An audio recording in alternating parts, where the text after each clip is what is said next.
नमस्कार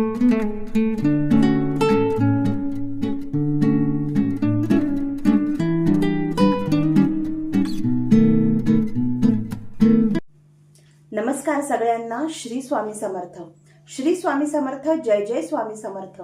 घर, जॉब आणि अध्यात्म या आपल्या सगळ्यांच्या मराठी यूट्यूब चॅनलवर मी सगळ्यांचं स्वागत करते. आणि आपल्या चॅनलवर आपण जी वेगवेगळ्या प्रकारची आध्यात्मिक माहिती बघत असतो, श्री स्वामी समर्थ महाराजांच्या दिंडोरी प्रणित मार्गातील उपाय व तोडगे बघत असतो, काही सेवा, उपासना हे बघत असतो. तसेच आजचा जो नवीन विषय मी घेऊन आलेली आहे त्या व्हिडिओला सुरुवात करूया, त्या विषयाला सुरुवात करूया. येणाऱ्या 17 मे 2026 रोजी सुरू होतोय आपला अधिक मास. आणि हा अधिक मास 17 मे ते 15 जून पर्यंत इतका कालावधीचा असणार आहे. त्यामुळे या अधिक मासाचं औचित्य साधून वेगवेगळे म्हणजे अध्यात्मातले किंवा आध्यात्मिक उन्नती करणारे लोक या अधिक मासामध्ये काही व्रत करत असतात, काही उपाय करत असतात, त्याचप्रमाणे काही संकल्पयुक्त सेवा करत असतात. तर त्याच सेवेमधला एक अतिशय महत्त्वाची सेवा जी आपल्या दिंडोरी प्रणित मार्गातील मार्गामध्ये सांगितली गेलेली आहे. परमपूज्य गुरु माऊलींनी आपल्याला ही सेवा सांगितलेली आहे. आणि आपल्या संसारी माणसांच्या जीवनामध्ये खूप दुःख असतात, खूप कष्ट असतात. आणि या कष्टाचं कारण मुख्यत्वे करून असतो पितृदोष, त्याचप्रमाणे काही वास्तुदोष असतात आणि काही जन्मांतरीचे जे चालून आलेले दोष असतात. यामुळे आपण जे आपलं जीवन जगत असतो त्या जीवनामध्ये आपल्याला अनेक अडचणी, संकटे येत असतात.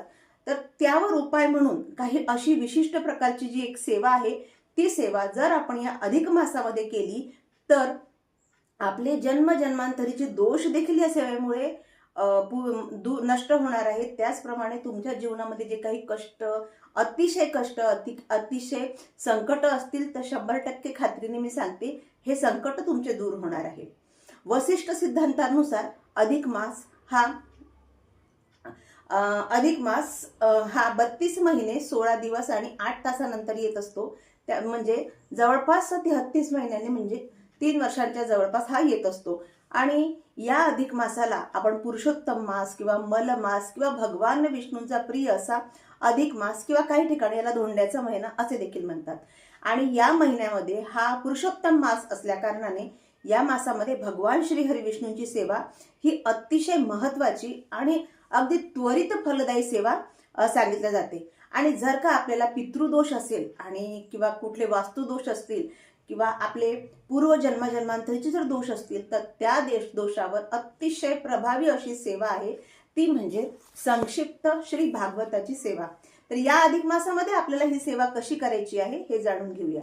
संक्षिप्त भागवत हे आपल्याला सर्व प्रकारचे म्हणजे कितीही कठीण आणि प्रखर पितृदोष जर असेल तर या भागवताचं जर आपण 22 पारायण केले तर पितृदोष हा नष्ट होतो.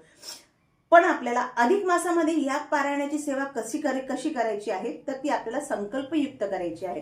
तुम्ही या भागवत पारायणाचे, संक्षिप्त भागवताचे तुम्ही 11 पारायण करा, 21 पारायण करा किंवा सगळ्यात उत्तम आणि सगळ्यात श्रेष्ठ, त्याला थोडा वेळ लागेल, पण या भागवताचे 33 पारायण जर केले तर तुम्हाला जीवनामध्ये कधीही मागे वळून पाहण्याची वेळ येणार नाही. तुमच्या जीवनामध्ये प्रगती होईल. तुमच्या जीवनामधले जे काही दोष असतील ते सगळे दोष, सगळे संकट या पारायणाने 100%, 100 नव्हे 101% दूर होणार आहेत.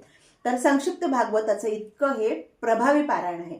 तर आता ही सेवा कशी करायची आपण ते बघून घेऊया. जर आपण संकल्पयुक्त आपण ठरवलं की 11 पारायण संक्षिप्त भागवताचे करायचे, जर का हा धोंड्याचा महिना आहे आणि जर तुमच्याकडनं 33 पारायण होत असेल तर तुम्ही अवश्य करा. तुम्हाला वेळ असेल तर 33 पारायण जर तुम्ही केले तर तुम्हाला जीवनामध्ये डब्बल पुन्हा अशी म्हणजे संधी येणार नाही. इतकी छान ही सेवा आहे आणि कुठलेही संकट तुमचे दूर होणार आहे. तर आपण बघूया की या पारायणाची आपल्याला सेवा कशी करायची. तर हे जर तुम्ही आणि सेवा करताना कोणतीही सेवा संकल्पयुक्त केलेली अधिक चांगली. ही सेवा आपल्याला आपल्या देवघरासमोर बसूनच करायची आहे. आपल्याला तळ हातामध्ये पाणी, त्यामध्ये हळदी, कुंकू, अक्षता, एक फूल घेऊन आपल्याला संकल्प बोलायचा आहे. संकल्प बोलताना आपलं संपूर्ण नाव, आपण कोणत्या ठिकाणी राहतो, आपल्या गोत्राचं नाव आणि तुम्ही ही सेवा का करता आहे, कशासाठी करता आहे हे आपल्याला आपल्या स्वामी महाराजांना म्हणा किंवा भगवान श्रीहरी विष्णूंना म्हणा बोलून दाखवायचा आहे, संकल्प बोलून दाखवायचा आहे. त्याचप्रमाणे निर्विघ्नपणे ही सेवा पूर्ण होण्यासाठी, ही सेवा त्या आपल्या हातून पूर्ण करून घेण्यासाठी त्यांना विनंती करायची आहे. आणि यासाठी वेगळी आपल्याला पूजा मांडणी वगैरे करायची काहीही आवश्यकता नाही. फक्त तुम्ही ज्यावेळेस संकल्प बोलाल, संकल्प बोलल्यानंतर एक नारळ शेंडीच्या बाजूने आपल्या देवघराजवळ ठेवायचा. त्या नारळावर 2 विड्याची पानं, 1 रुपया आणि सुपारी ठेवून त्याचं पूजन करून तो नारळ आपल्याला देवघरामध्ये एका बाजूने ठेवून द्यायचा. ते संकल्पाचं नारळ आहे. आणि आपले 11 पारायण पूर्ण झाल्यानंतर त्या नारळाचा आपल्याला प्रसाद फोडून खायचा आहे आणि आपल्या घरातल्याच व्यक्तींना तो द्यायचा आहे. आता राहिला प्रश्न 11 पारायण कसे करायचे. तर 11 पारायण किंवा 21 किंवा 33 पारायण करण्यासाठी शक्यतो एकच वेळ निवडा. जर तुम्हाला तुमच्या शक्यतेनुसार सकाळ, संध्याकाळ, दुपार फक्त 12 ते 12:30ची वेळ सोडून तुम्ही कुठल्याही वेळेत हे पारायण करू शकता. आणि हे पारायण करताना आपल्या घरी, आपल्या देवघरात जी भगवान श्रीहरींची मूर्ती आहे, फोटो आहे, त्यांच्यासमोर बसून आपल्याला त्यांची पूजा करून आपल्याला हे पारायण करायचं आहे. आता प्रत्येकाच्या घरी बाळकृष्ण, विष्णू रूपातील बाळकृष्ण असतात किंवा कोणाकडे श्रीरामांची मूर्ती असते, रामांचा फोटो असतो, बालाजींची मूर्ती असते, असे वेगवेगळी विठ्ठलाची मूर्ती असते. वेगवेगळे भगवान श्रीहरींच्या रूपांचं आपल्याला संपूर्ण छान त्यांना स्नान घालून, हळदी, त्यांना अक्षता, अष्टगंध, अक्षता, फूल, तुळशीपत्र अर्पण करून त्यांना मनोभावे प्रार्थना करायची, संकल्प बोलायचा, स्वामी महाराजांच्या जवळ संकल्प बोलायचा, देवघराजवळच, आणि नारळ ठेवायचा. आणि मग 1 ते 11 पारायण किंवा 1 ते 21 पारायण किंवा 1 ते 33 पारायण आपल्याला पूर्ण करायची. आता पारायण पूर्ण झाल्यावर काय करायचं. तर तुम्हाला जर वाटत असेल की आता मला अधिक मासात मी एवढी मोठी सेवा केली आहे, तुम्ही एखादी सवाष्ण, एखादा ब्राह्मण किंवा एखादं जोडपं जीव घालू शकता, तुम्ही 5 मुलं जीव घालू शकता, अशा पद्धतीने. किंवा नाही जरी केलं, तुम्ही साधा भगवंताजवळ छान एखादा म्हणजे नैवेद्य त्यांना अर्पण करून तुम्ही या पूजेची सांगता केली तरी चालेल.